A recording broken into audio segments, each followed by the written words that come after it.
Yeah, oh, my camera's like go. What do we got going on here? There we go. Come on, baby. Come on, you can cooperate here. She's not too happy. We're having a tough time going on here. What's going on? There we go. That's better. Yeah, we're live. Where's my Okay, everyone, I'm here. Beverage, frosted cold beverage.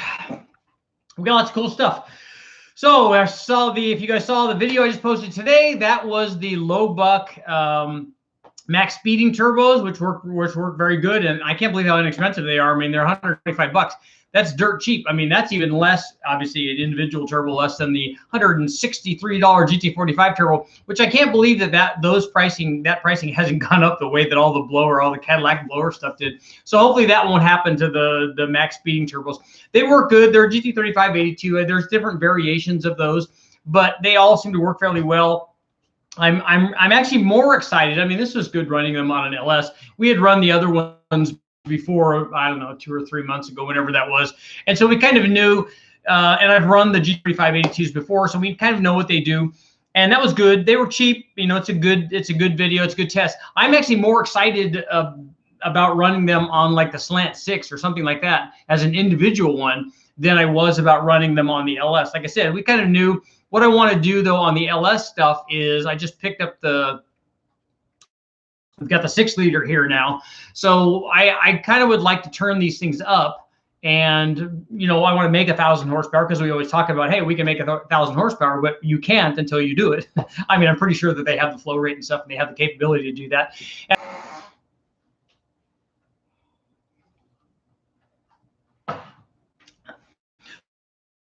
So I think that those turbos are plenty capable. Sorry if I lost the connection. I'm going to close this door because they're dyno testing next door.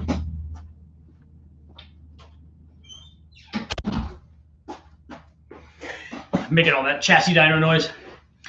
So I want to run those again and want to run them up, and I'd like to kind of see. I'm interested to find out what the response rate change is going from the 4.8, which we already saw and kind of know, and going from that to a 6-liter, and see if they're, you know, even a bit more responsive there. Because you can kind of tell if you look at the power curves. If you guys all of the guys that have watched the video, which should be everybody. So here's 2 things: you should have watched the video, and you should be pressing the like button. Come on, help me out here. I'd like to see if we can change that. I'd like to see if the 6-liter improves that in any way, and see if we can get the things to be more responsive.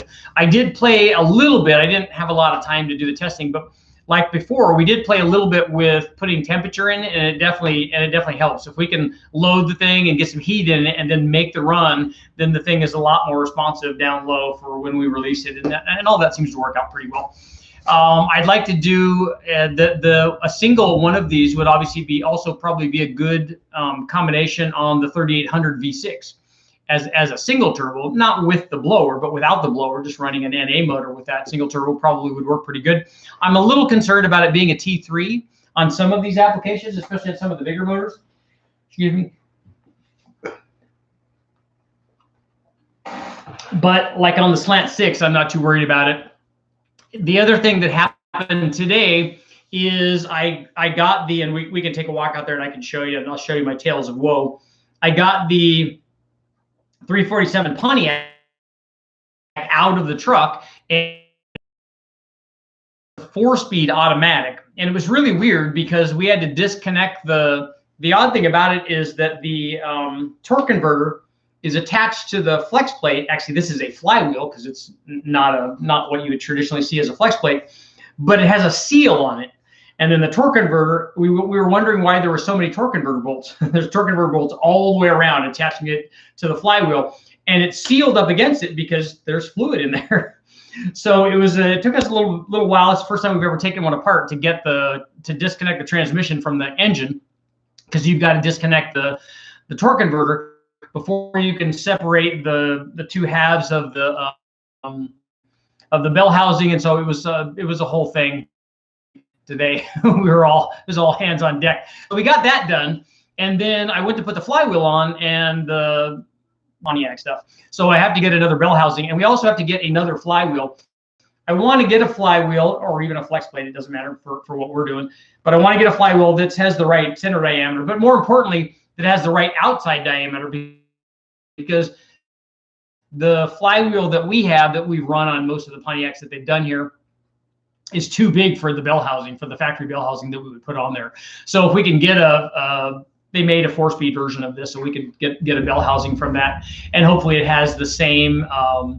And if anybody knows, let me know. If there's any old school Pontiac guys out there, let me know. What we want to know is if the transmission, the bolt pattern for the transmission that bolts to the bell housing is the same as an early and late transmission. Like, could we take that bell housing and bolt a T5 or some other kind of modern transmission? Because that, if we can bolt that bell housing to our dyno, which has that bolt pattern for, that's kind of a standardized 4-bolt pattern. If we have that, then we can bolt the bell housing to that, and it will center and be mounted correctly.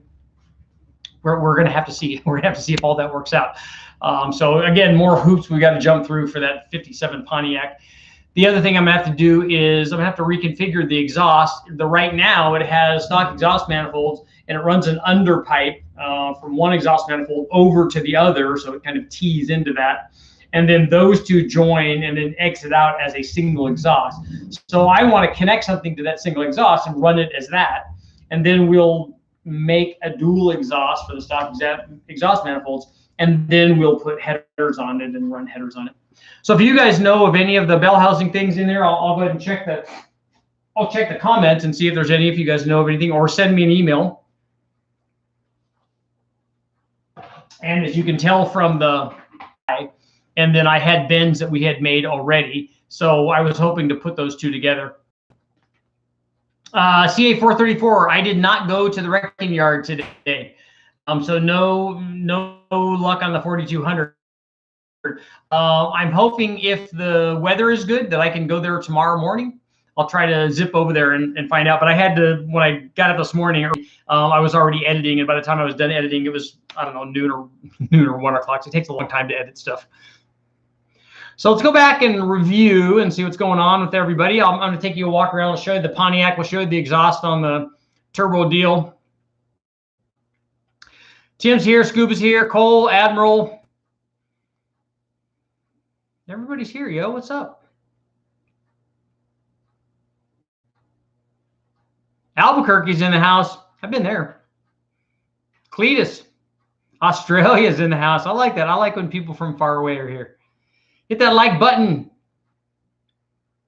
Julius is in the house. Cole, everybody's here, man. How is there a dislike before there's any likes? I don't know. I guess I made somebody mad. I have on the channel because they want to do various things that were not very nice, but and maybe it's some of those guys. I don't know. I had a good conversation today with Jeremy from Faster Proms. He's a good guy. He just reached out, and I've never talked to him before, but I like when other car guys reach out, and I get to talk to them. So now I want to talk to Brett over at he's over in, is it PFM? No, not Faster Proms. Somebody where Brent's from.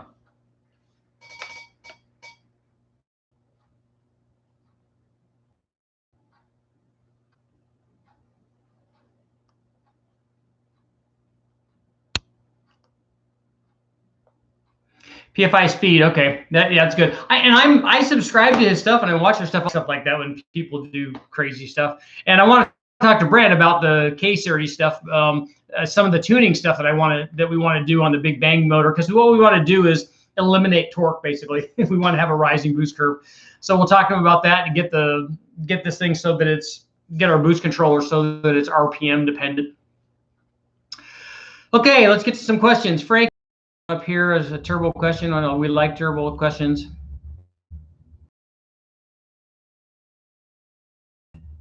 Admiral, get a Triton V10 already. Yeah, we will. I know, Antonio. Now the price of the turbos is going to go up. Minnesota's in the house. Adrian, I was talking to Jeremy. He's got a Crown Vic, and he's got a 2-valve motor, a built one. So he's asking me about it. He's got a turbo deal going on, which is very cool. Wish you happy birthday to Rob. Okay, happy birthday, Rob. New York's in the house. I know the connection's laggy here. At West Tech, it's usually not good. Let's see. How would Frankie wants to know, how would twin GT 3582s compared to a set of eBay GT35s? They'll be more responsive, but not be able to make quite as much power. They're going to be more like 1,000 horsepower, and the GT45s will go beyond that. What's in the red cup? It's water. To hydrate. Now I feel all hydrated.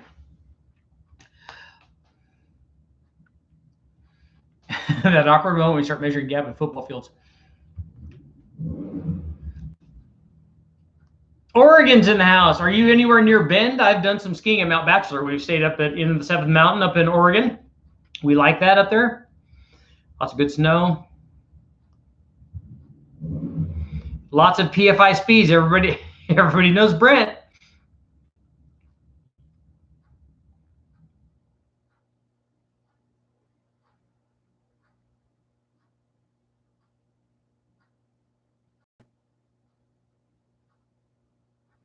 Yeah, Russell, I've heard nothing but good things about Jeremy and Brent. Brent and I have a mutual friend that's trying to put us together so we can chat, and he just says nothing but great things about it. He says he's a real car guy, and that's the kind of guys obviously we want to talk to. That's why I'm doing this here with you guys, car guys. Support the RPM Act, yes, definitely.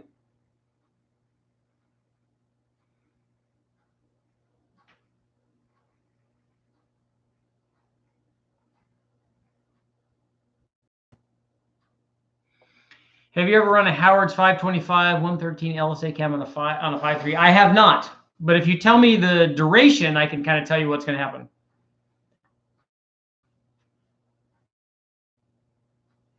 What is the smallest exhaust I can run?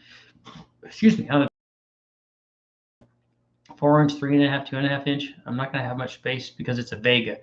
You want the exhaust as big as you can, so whatever you can fit after the turbo is going to be better. If you make the tubing small, you're going to decrease response rate, and you're going to build back pressure.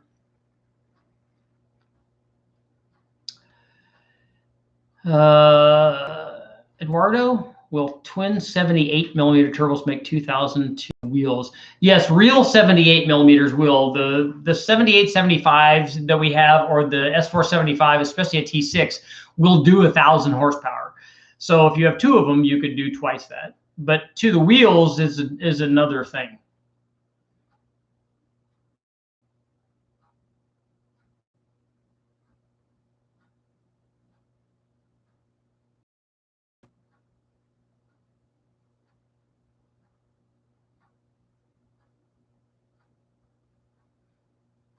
I know, Fishing. I should dyno a rotary again. We got to hook it up. I can't even hook up a V8 Pontiac. Having enough trouble doing that.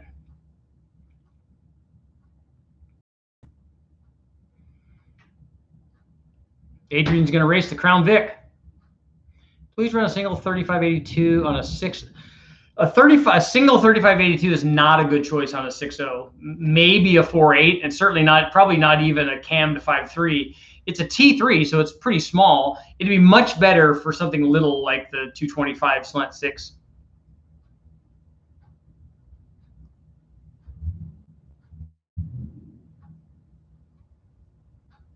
Hydrate.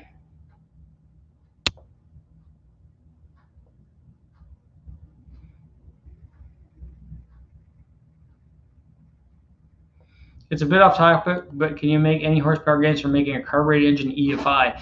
It depends. If you just make it fuel injection and without changing the type of intake manifold you're running, sometimes no. A lot of times when we test it makes more power than port injection because it has charge cooling. So the answer to that is maybe. Salem, Oregon. I'm in Corbett, Oregon. Oh, so about 2 hours away from, okay. Now on a Max Big G30 for my 2.3 supercharged Benz. So what I want to do, ProCharge Mopar, is even if I have to buy them, I'm going to buy them because they're cheap. I want to run some GT3076s and compare them to these GT35s kind of at this kind of power level. So something like if we do it at 750 or below, I want to see how more responsive the GT30s are compared to the 35s. And so if somebody wants to make 500, 600, 700 horsepower, that might be a better chance or a better combination as twins, rather than guys wanting to make 1,000, because that's always the trade-off. Okay, we want a turbo that's super responsive down low, but can also make 4-digit power numbers. And as you broaden these needs, it becomes less responsive and all of that. Best turbo for a stock K20 Z1. You got to tell me what the power output you want. And tell you, I don't think the price will jump. They have a lot of those. They manufacture a ton of them. So even at $125, that's pretty cheap. And I think that they have deals going on. And I'm surprised that they haven't contacted me yet about that to put something in there to give you guys discounts off of them.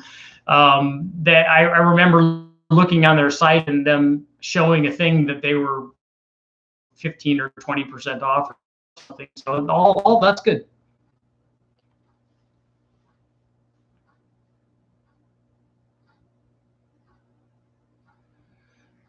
Rufus wants to know if he has to upgrade his 4L80E. Somebody else might be able to answer that. I don't know. A 4L80E is pretty strong, and for a 5.3 with a cam in it, it should be more than strong enough. I just don't know. A sloppy stage 2 might want a little bit more converter in it. I can tell you that. But I think that the strength of the trans is probably enough.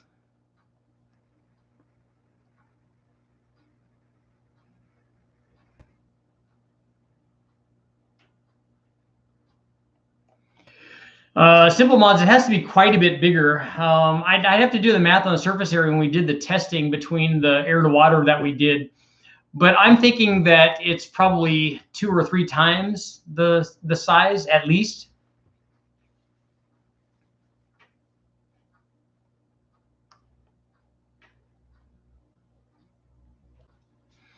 Vinny, we've done the 4.7 swap on big blocks and small blocks. It's not anything big.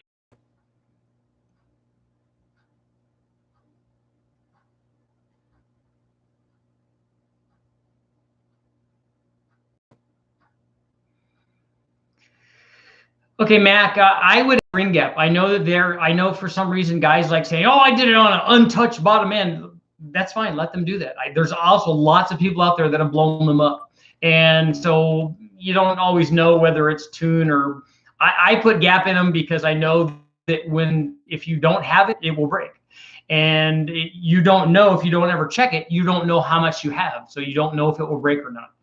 You have to have enough gap because it will grow and they will touch and it will snap the ringland. And lots and lots of guys have done it. So that's why I always recommend that you put ring gap in it.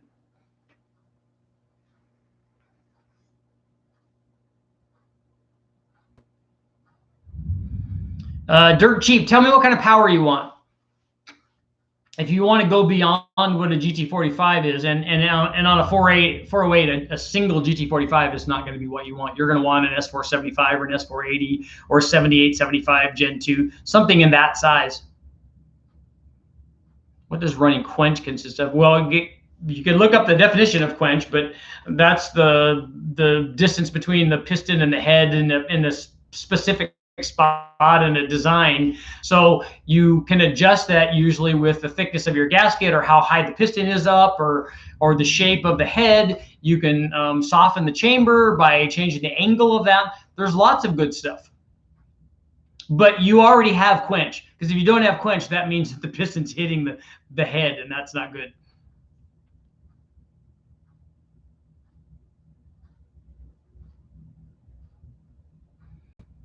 Uh, 78 millimeter from VS Racing will be good for what kind of power are you trying to do, Admiral?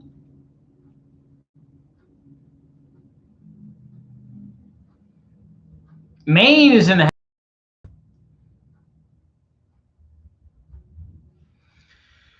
Terminator Max. Cape Cod, man, Massachusetts. Low speed power of a 400. But it more than likely makes in a 78 Trans Am, a stock 4.8 from the wrecking yard probably makes as much peak power as that 400 does. What's easier, air to water or intercooler in a truck? Pallet down, that's all fitment. You need to figure out what fits. Some guys don't like big air to airs because it they're trade-offs. Obviously, it shrouds it disturbs the airflow through the radiator. It can make it run hot. The air to water, some people don't like because you have to have a secondary cooler, which is usually smaller than the big air to airs. But they don't like the fact that it doesn't always have constant airflow, and people can argue back and forth about all of that stuff.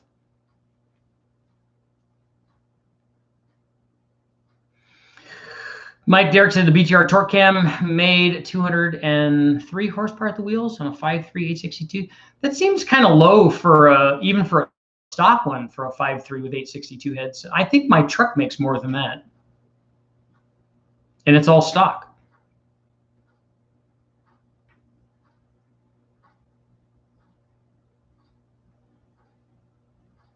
Yeah, see, Karen's asking the same thing. What did it make stock? That seems low.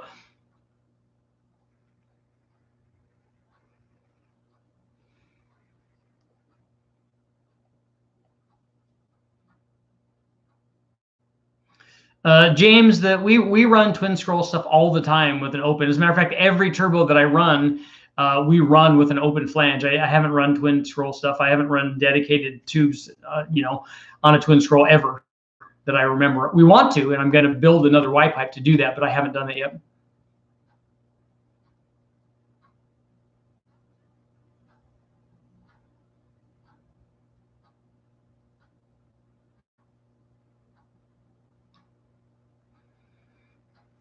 You need to put the air to water intercooler get rid of the passenger seat for your S10, and then put the air to water intercooler right there.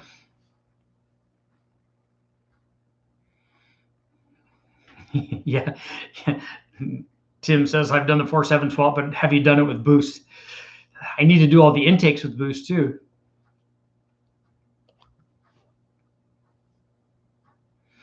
What's the best turbo setup for a 454, twin turbo GT35s, or single S480?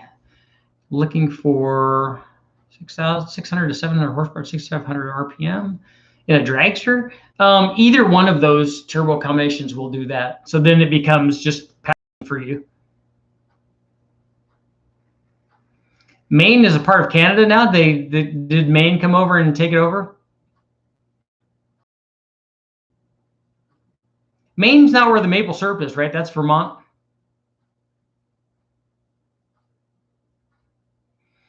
Alex, the formula for ring gap isn't 5.6 per inch of bore. It depends on what you're trying to do. Sometimes motors, but on really high boosted motors, it's more. I tend to err on the big side, so we go to 7 or 7.5 per inch of bore. Strain TV, you can make 650 wheel horsepower with a stock cam. So anything else that you put in there is going to be a step up. So any stage 1 or stage 2, I would put a stage 1 because I like the smaller cams. Any stage 1 NA or turbo cam in your 5.3 will easily do that. The turbo is going to dictate whether or not it makes that power.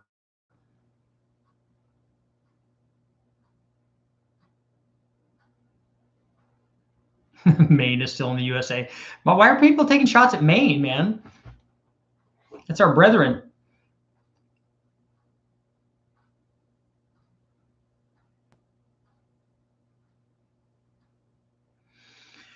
French wants to see a Toyota Big Bang.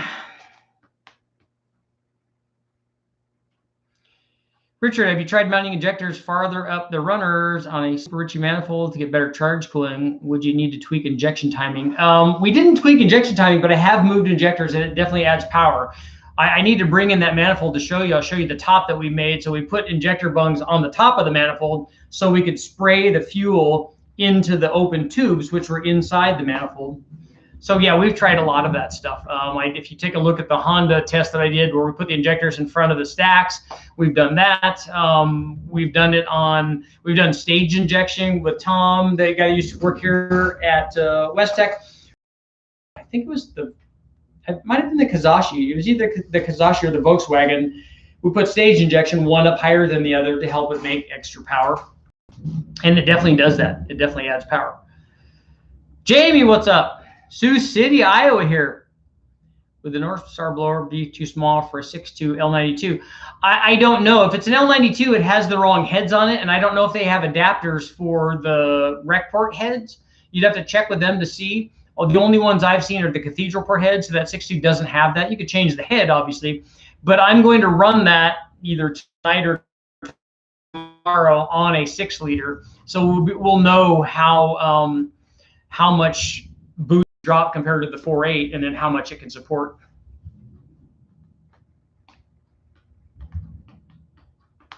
Dylan, your rings should have come with recommendations on how much ring gap you should have, and there should be a scale. It should tell you stock NA, performance NA, boosted, nitro, turbo, all kinds of stuff. And they should and as you'll notice as you go up more and more performance, they want more and more ring gap.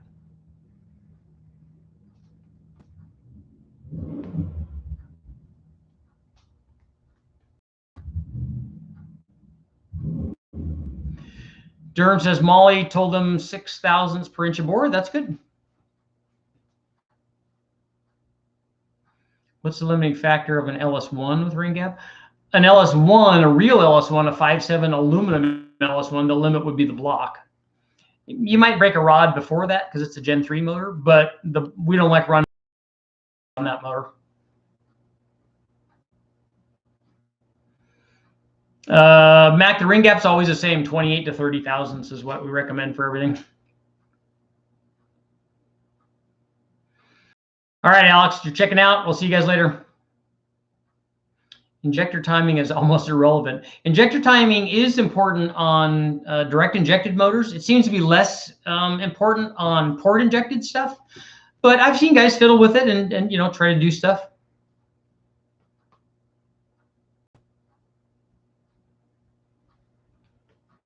David, you're missing out too much with a stage 2 BTR if it's an NA cam.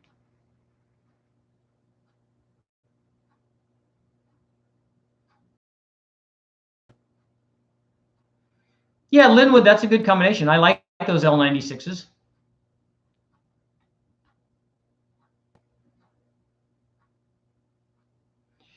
We have taken a Vortec 350 and put a carburetor on it. We did that when we were doing, I got a few of those to do when Chad and I were doing the Wheel of Death. Killed, although we did do some Fords too.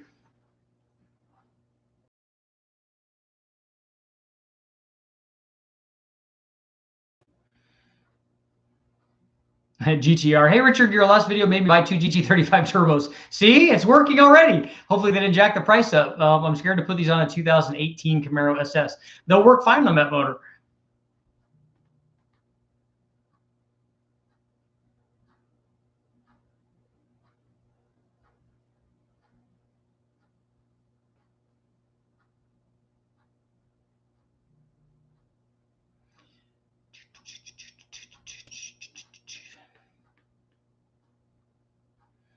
Better luck with log tube intake or low profile intake on an 850 to 1,000 horsepower. If you're talking about the intake manifold is going to determine what RPM range the motor wants to run in. So short runners are high RPM, long runners are RPM. I don't know what combination you're running, but it's hard to beat a truck TBSS fast manifold for most LS things up to almost 7,000 on a cathedral port motor with a turbo. If you're going beyond that, then guys put the short runner stuff on.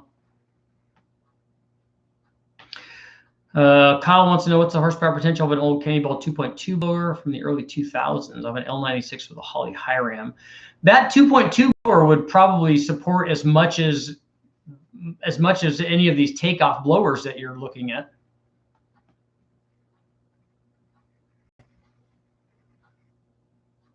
The aluminum intakes versus the plastic for the truck.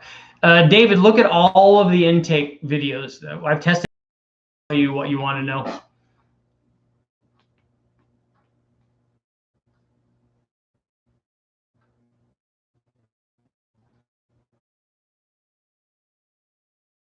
So I would think that they would be pretty bendy.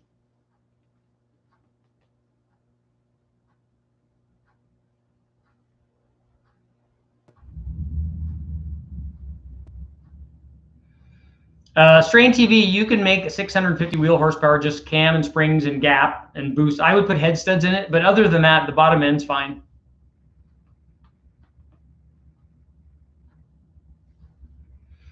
What's your opinion on using Total Seal ported rings? Are you talking about gas ported rings on a boosted engine? Honestly, I don't know why you would do that. And if you're at that level where you're building a dedicated pro motor, then you would look at that stuff, but not for anything that we're talking about.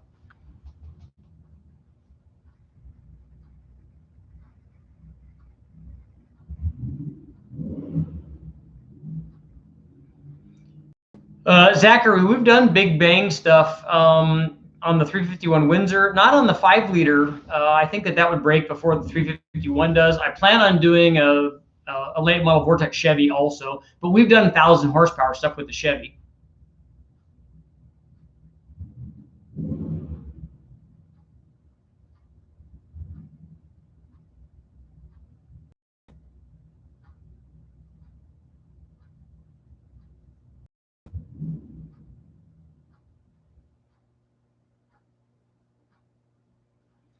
Combination would be a stage 2 BTR, L7 lifter, 99, stock bottom end. That seems like a good combination, Mac.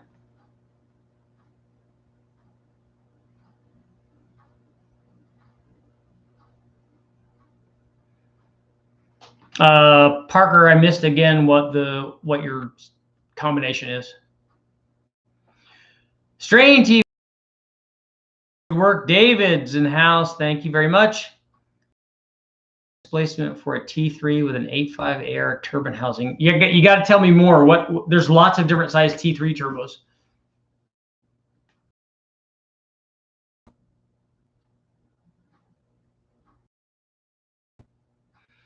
Somebody needs to figure out who the thumbs down are. Maybe I can reach out to them.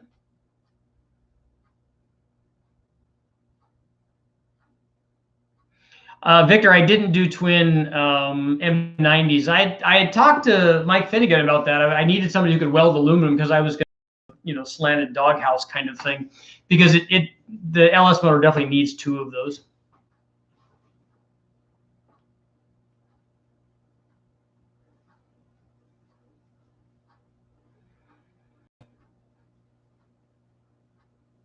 Aldlinger, how many PSI? 20, and what turbo is the best? Well, how much boost you run depends on a lot of things. It depends on the octane, depends on your ability to tune, on the intercooling. We made the K24A2 that we had, that I got as a JDM one that we ran at Skunk.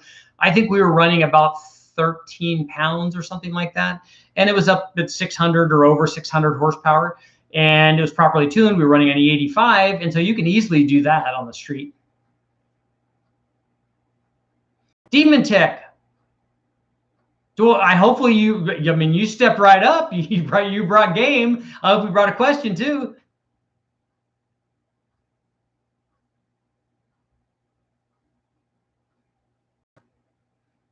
How can I have more thumbs down? Who doesn't just love me? I mean,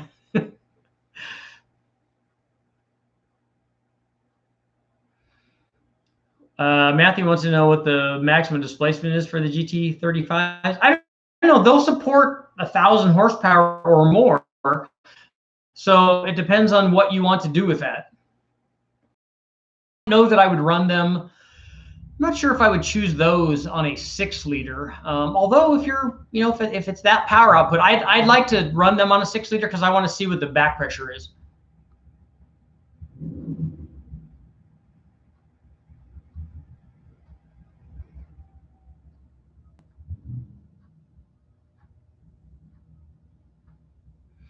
I know Rufus, actually, they don't realize it, but a thumbs down helps me too. So E85 versus nitromethane, I'm not going to do that test.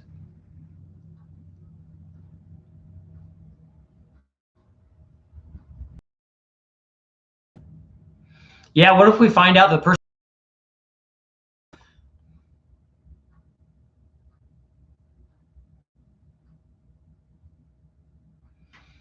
What are your tips for a turbo and nitrous LQ4 and LY6? Well, you can get over 1,000 horsepower pretty easily with just the turbo. So I don't know why you want to interject nitrous into the mix unless you're trying to get the thing. But you can do both of those. Take a look at there's a video up where we use the intercooler, and it was probably, I'm sure it was in the 950 horsepower range, if I remember right. Demon, well, that Demon Tech, that's very much appreciated.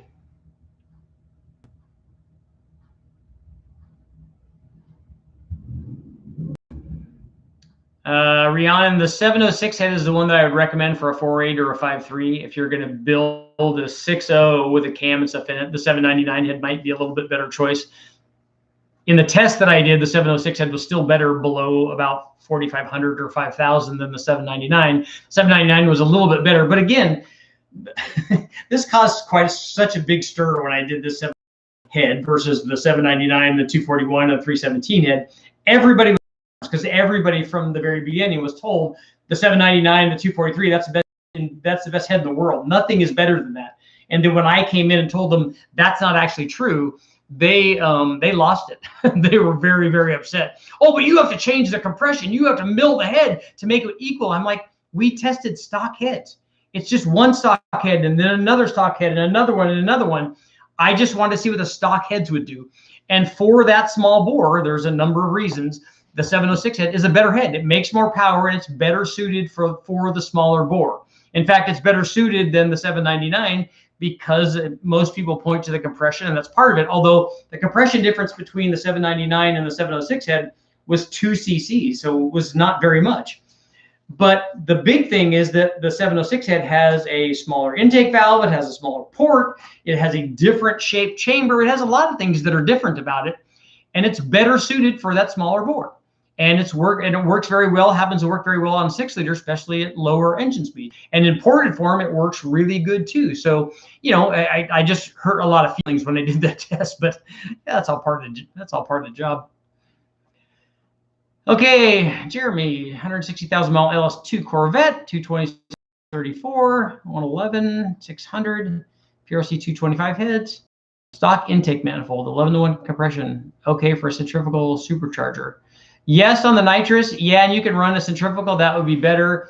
It'd be really good if you did it on E85. And I'm glad you're adding boost. Otherwise, that intake manifold's not ideal. The LS2 intake manifold's not great. 8,000 RPM L96. No, Kyle, that's not going to happen.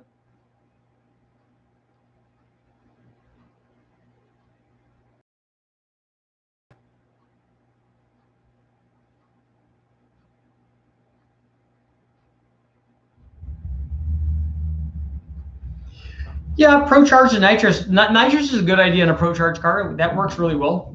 We've run that on. I did that. I have a video up on on a mod motor, and then we added nitrous. You know, as the interval.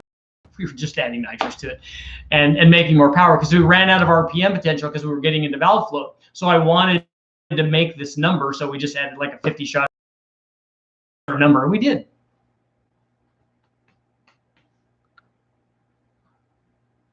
Philip, what's up? Thanks.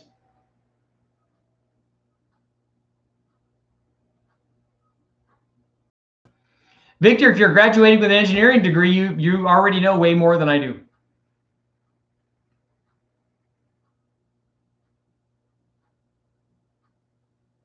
Admiral, we see all of your stuff. Frank wants to know what's next with the K24. Well, we're going to do the Big Bang with it. I'm hoping to get a hold of Brent and ask him a couple of things about it. I'd like to try to run it at West Tech just because I'd like to compare it to the things that we've already run here so I can correlate the numbers and see what we're doing. If we run it somewhere else, that's another variable that I can't control. So I'd like to do an adapter plate and run it here at West Tech if we can. Jordan, my L3353 ran 8.6 quarter. That's pretty fast. With the VS 80 millimeter, 24 to 28 PSI is a big spread. I mean, that could be like 80 or 90 horsepower, the difference between those. Is there any more left in it? Well, you should be able to see if the boost is still going up. And I'm hoping, Jordan, that you're also measuring back pressure. So tell me what that is. But let's see, 20. If you're between 24 and 28 pounds on a 80 millimeter, I'm hoping that that's a cam 5 near the flow limit of that turbo. What do you think the power and RPM limit are of a Gen 6 454? Well, we're going to find out. And by the way, thank you. We're going to find out on the Big Bang thing, because that's what I have as a Gen 6. I don't know about the RPM. We're not going to run a lot of RPM because we're not making power up there, unfortunately. We just don't have enough piston to valve clearance to run that. But we're going to run lots of boost. And we've already done like 1,200 horsepower, I think, with that combination. But there's more left.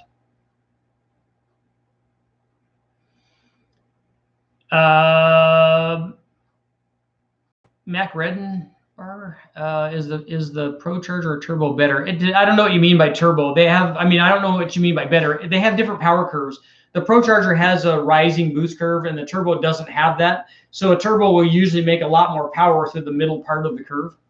And it would, at any given boost level, it will make more power too, because it doesn't have parasitic loss associated with driving the blower.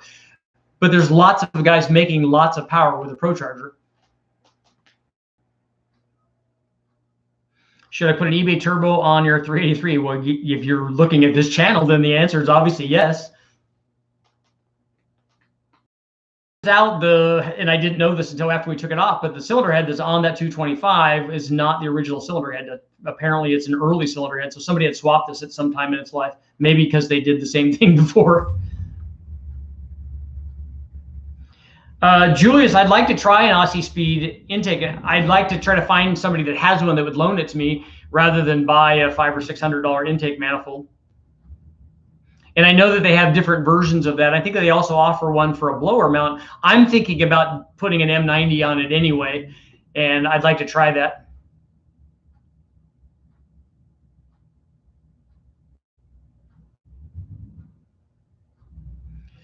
Jake, I can only answer the first part of your question. I don't know about diesel stuff. I don't do injector timing on diesels. On gas engines, we advance ignition timing. We start low and then tune the air fuel and then start advancing the ignition timing until it doesn't make any more power. And we do that on an NA motor, and we have enough octane in it to where it just says, okay, this is where I'm happy. This is the ignition timing I'm at after we had done the air fuel. And then it won't make any more power. And then that's where we know that that's as much timing as it wants. I don't know how that works on a diesel. I don't know how the injector timing works on a diesel. I haven't done any work on that. The Gen 6 454 is forged rods and pistons, but the crank is stock. It's not. One of them does not. It might have a forged crank. I don't know if either one of them has forged pistons in it. Have you ever done any work on a Chevy 307? A buddy of mine growing up had a 307, and we did an intake swap, but that was the only thing back in the day.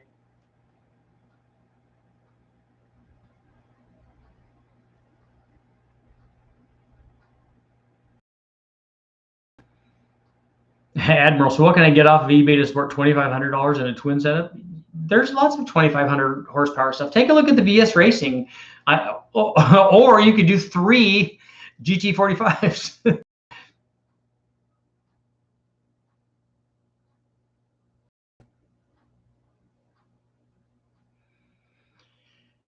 How should I reduce the turbo lag? What are you getting turbo lag from?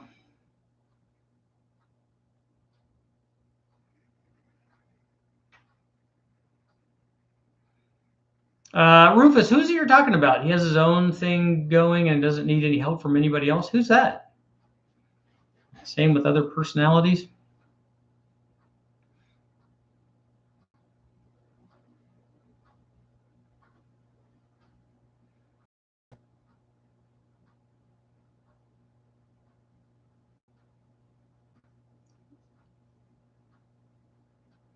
Thanks, Julius. Let me know if you can find one. That would be great. It would be great if it was here in the States. I don't want somebody to ship it from. So, Rufus, did you ever answer me who you were talking about? Shadow Ops. Yeah, I do want to do the turbo into the blower. We'll do that on the 3800.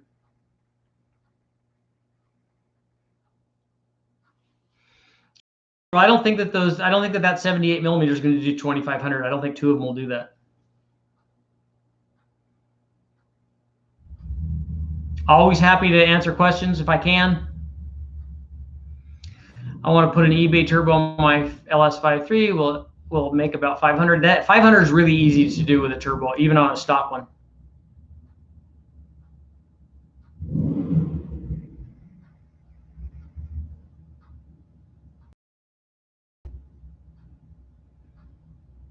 I have to look. Shadow Ops, what was your? I have stuff coming from Atlas.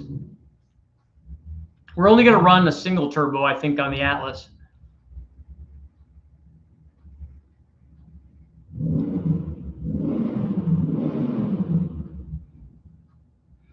Oh, I talked to Jeremy today, and I'd like to do something with those guys or Brand or who, as long as it works for both of us. And usually that's more of a time thing than anything else, especially if we're in different parts of the United States.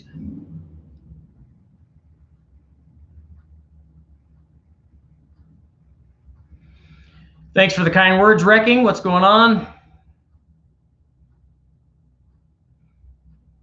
Robert, ever run a K24? Oh, a KA24. So that's a Nissan motor. I have a set of studs. I know somebody contacted me about the studs.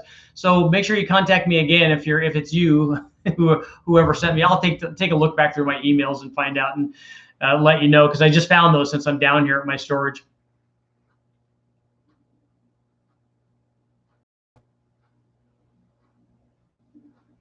Aeroflow. Anthony, I've never seen that. I've never seen that turbo.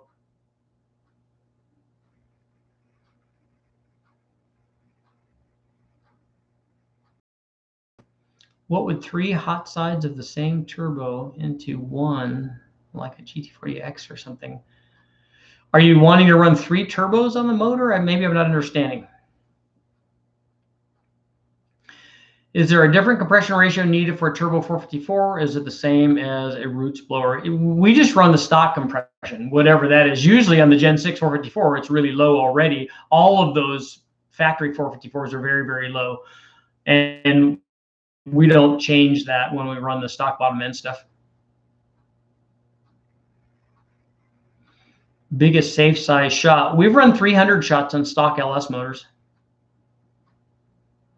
You can run three turbos on a single motor. Will an LM4 aluminum block handle 650 wheel horsepower? Yeah, talk to my buddy Brandon for that. He probably would know. What's an LM4? That's not the.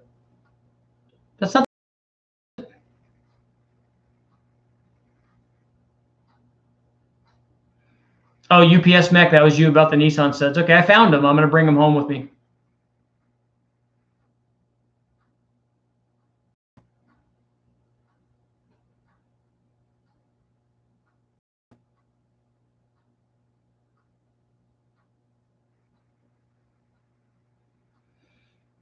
Mark, two S480s would do that. Two S475s probably would do that, but definitely two S480s would do that. If it's a 454, I might not go that big on the AR. If it's bigger than that, if the big block is bigger than that, then you could go up.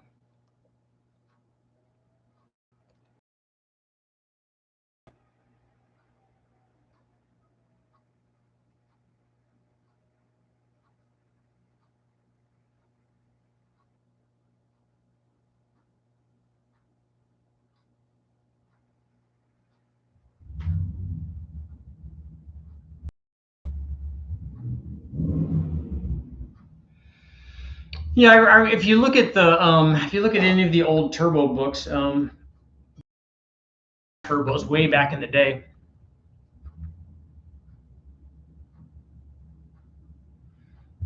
Chiefs, you can do a tune and cab back and air intake is what most people normally do.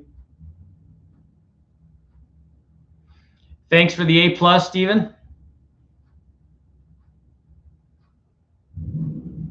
What's the best pro charger for a 6-liter? Again, it depends on your power output. I really like the F1A94, but the D is really good for a street application. So the LM4 is the front wheel drive, right? I have one of those intakes that I want to test. Does it take you a long time to drive to the dyno? Like 7 hours.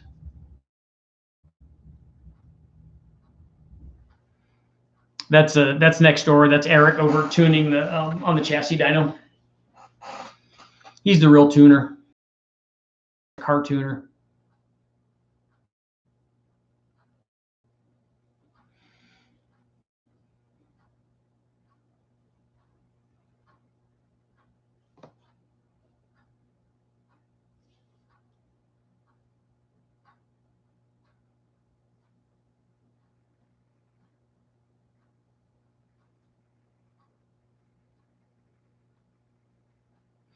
Admiral, honestly, I think if you did a back-to-back test on the twos, I don't know that you'd see a whole bunch. You'd only see something in a change like that if you're absolutely at the limit of the exhaust flow.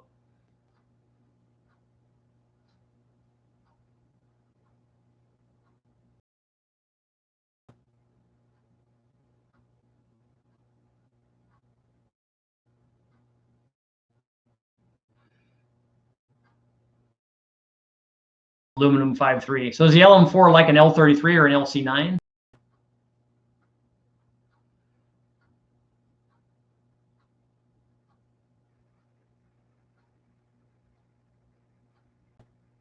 Have you ever slept in the storage unit? I have slept in the shop many times. Yeah, Steven, the GT35s would work on your 5.7.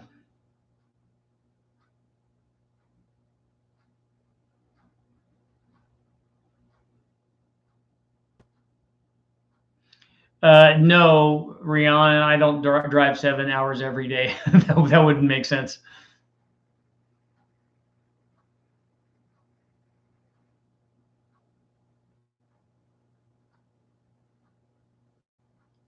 Are there any good books or articles about tuning a blow-through carb? I did a conversion on a 650 double pumper for my Ford 300. I'm surprised that Kevin and CSU hasn't done any videos on that. Please do more tuning only videos. I'm not that good of a tuner. I can do wide open throttle stuff pretty fast, but all the rest of it I don't do.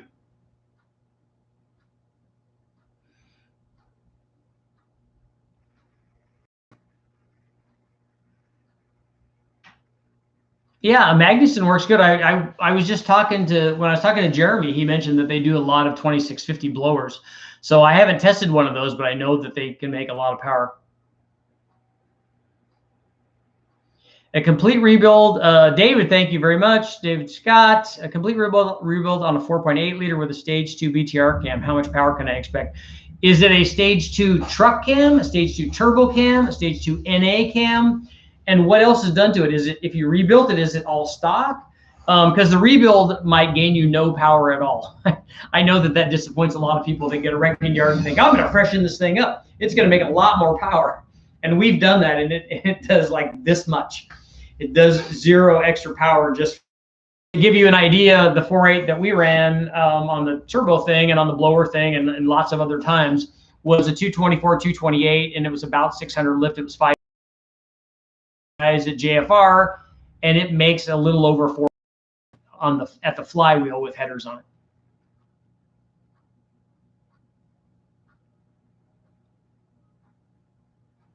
Kermit, set the Patreon account. You can stay at the Ritz-Carlton.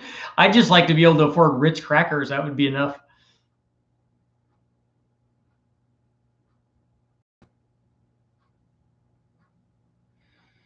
Your 2008 Tahoe two-wheel drive, sloppy stage 2 cam, 4L60, what size converter? Probably something in the 26 to 2800 RPM range, I'm thinking.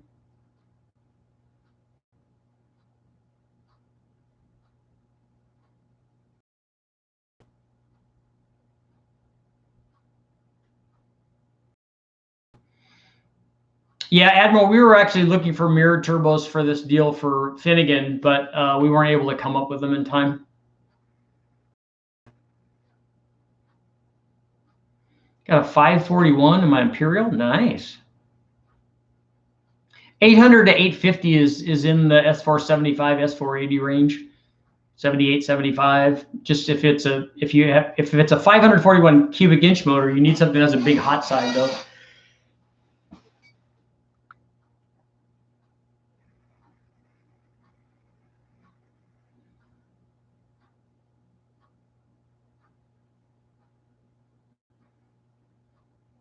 See, this is my kind of guy, Chris. Richard, I've fitted a max speed GT28, which is a good sized turbo, to my BMW K100 bike. Do you think this turbo is too much for 1,000 cc? Seems to run okay. I'd be curious to know when you see boost on that. A GT28, and see, that thing is that these people label these turbos differently than the way that rated these turbos. So they say GT28 only because they know when somebody is searching something, GT28 is a common search number. So if they put GT20, 22, 25, 28, GT35, GT40, they put all of those things in there. And then so we don't really know how to size that. But a 1 liter bike, a GT28, a real GT, has to be pretty big for that. Unless you're making a lot of, if you're running a lot of boost and making a lot of power.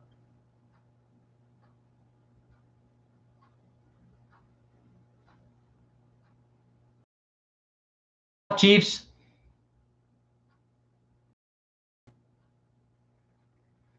Why would you come onto a channel so that somebody would give you a shout out? Why don't you just come on and ask a question? High volume oil pump, ARP head studs, LS9, Jegs dual roller billet timing chain, Jegs rock arms. That seems like a lot. If anybody's looking for the other things that I found a couple of billet timing sets for LS motors. So if you send me an email and let me know. I've got a couple of those. Very rarely do I ever use those. That's why they've been sitting for a long time.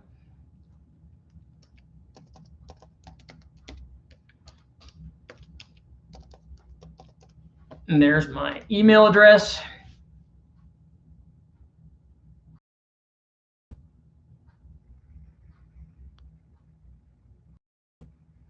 Getaway, yeah. Once you sleeve the block, we've sleeved LS6 blocks, aluminum LS6 blocks, and then you can put a 4100, a 4125, or we've even gone for 250s and made we made a 468 with one of those because we bored it out quite a bit too, and that works really good. But you have to have more power. Has a Super T3 on your Cowie ZRX 1200. I thought you were going to say your Kawasaki triple.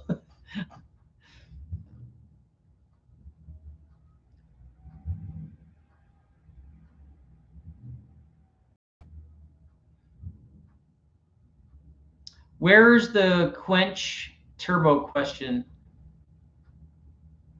That's going to be an interesting conversation. I will actually have that with somebody have on that. I'm going to talk to Brian Tooley on that. I'm going to do an interview so you guys can see that, and I'll be asking him the questions. Talk about what he did. He and I have talked about it at length, and it's because we always do these wild conversations. And we always waste each other's time, basically, because we spend so much time on the phone. But that's a really interesting thing. Softening the chambers is a real thing, and racers are using it basically to their advantage, and it helps a lot.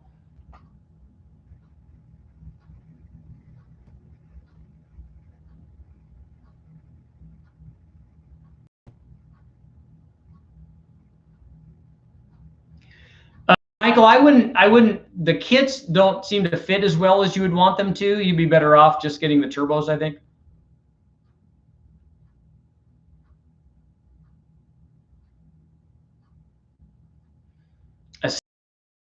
More power, a 750 turbo. Those were cool too.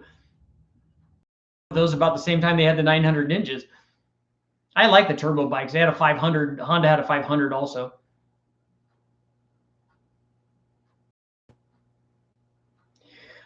People have been asking me about turbo two strokes. Now, I thought that when we were up in Canada, when I was racing up there in Formula 2000, that there were guys that were drag racing their snowmobiles. They had pads on them because it wasn't snowing when we were doing this.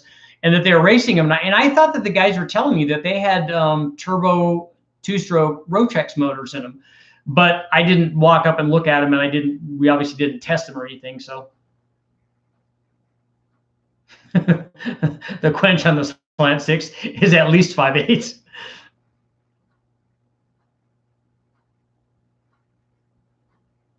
Can we get 10 turbos on a V10 Ford? I want Boosted Lifestyle to let me know what's going on with his 8 turbo deal, because I'm real excited about that. I wanted to try something different. I wanted to run the pipes up from the exhaust manifolds and just run them all forward, and then I wanted to put a whole bunch of them on the front, because I wanted to do them one at a time. I wanted to make a run with one, show what that did, and then put another one on to make a run with 2 of them and show what that, and then just start stacking them and find out what the change in response rate was. And I thought that all of that was going to work out really easy until I was watching his videos on that stuff.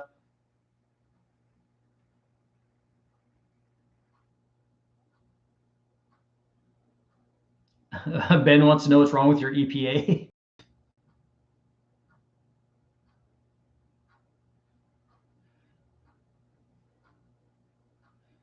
A 250 inline 6 build. We're doing the 292.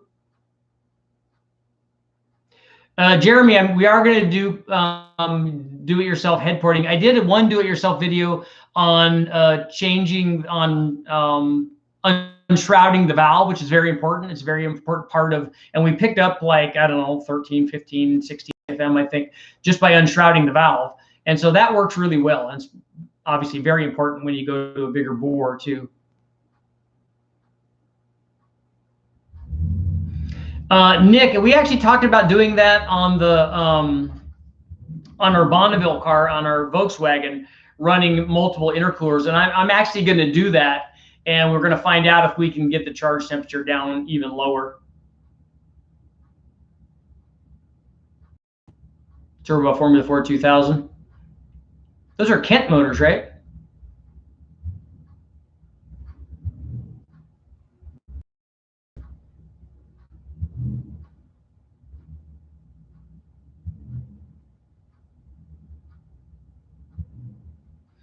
Julius, I've got a 1974 Yamaha DT125, so yours is twice as big.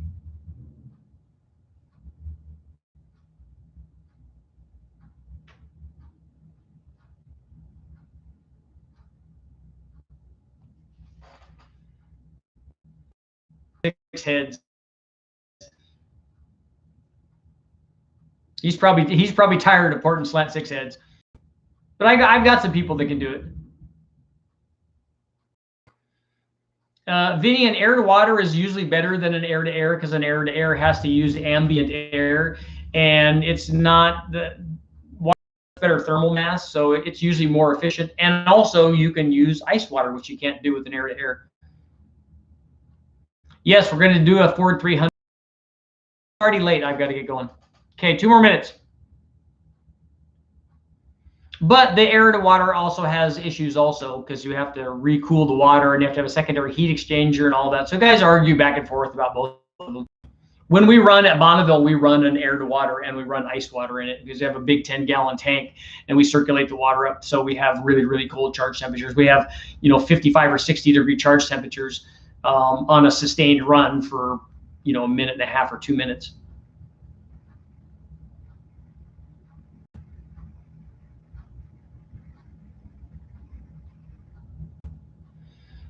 Jacob, ultimately higher compression and boost will make more power, because more power and then it makes more power, which is why racers use that. But the limitation is always octane. If you have the octane, if you have a fixed octane, like we had to do it on pump gas, that might be a different situation.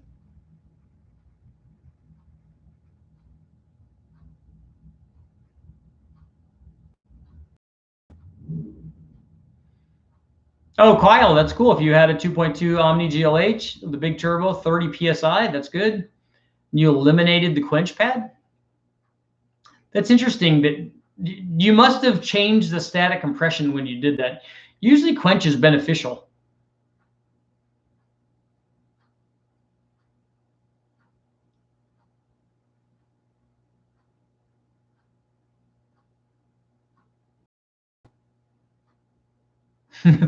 Throw the studs at me as you drive through Bakersfield. I can just toss them out there, out on the freeway, right?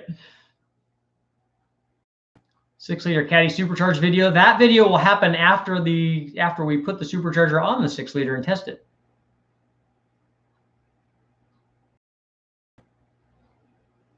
How cold do you think plumbing and air to water to flow nitrous instead of, that'd be a serious amount of nitrous to flow through that.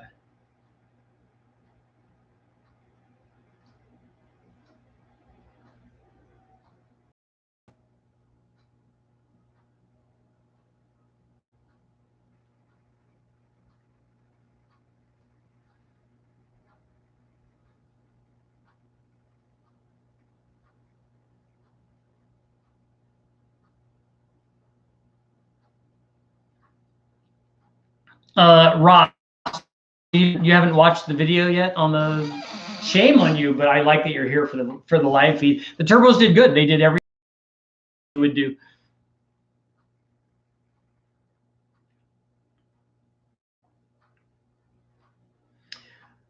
What are you doing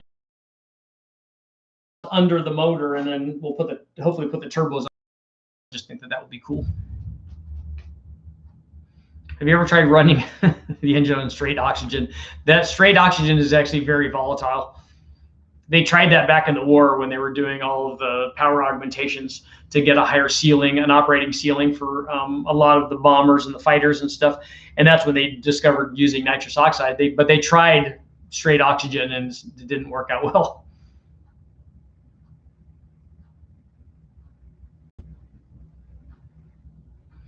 I've seen some supercharged Harleys, but I don't remember seeing any turbo stuff.